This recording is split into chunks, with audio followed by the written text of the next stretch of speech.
కాకినాడ ఎస్పీని కలిశారు ఎమ్మెల్యే కొండబాబు. 2020 జనవరి 11న చంద్రబాబు పవన్ కళ్యాణ్పై అప్పటి ఎమ్మెల్యే ద్వారంపూడి చంద్రశేఖర్ రెడ్డి అసభ్య పదజాలంతో దూషించారని ఫిర్యాదు చేసినా పట్టించుకోలేదని ఆరోపించారు. ద్వారంపూడిపై ఇప్పుడు చర్యలు తీసుకోవాలని కొండబాబు కోరారు. 2021 అక్టోబర్ 8న జిల్లా టీడీపీ కార్యాలయం ద్వారంపూడి అతని అనుచరులు దాడి చేశారని, అప్పుడు ఫిర్యాదు చేసినా పట్టించుకోలేదని, విచారణ చేయాలని కంప్లైంట్ చేశారు.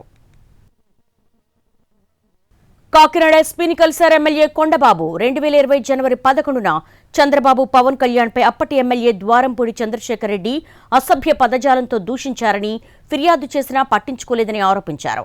ద్వారంపూడిపై ఇప్పుడు చర్యలు తీసుకోవాలని కొండబాబు కోరారు. 2021 అక్టోబర్ 8న జిల్లా టీడీపీ కార్యాలయం ద్వారంపూడి అతని అనుచరులు దాడి చేశారని, అప్పుడు ఫిర్యాదు చేసినా పట్టించుకోలేదని, విచారణ చేయాలని కంప్లైంట్ చేశారు.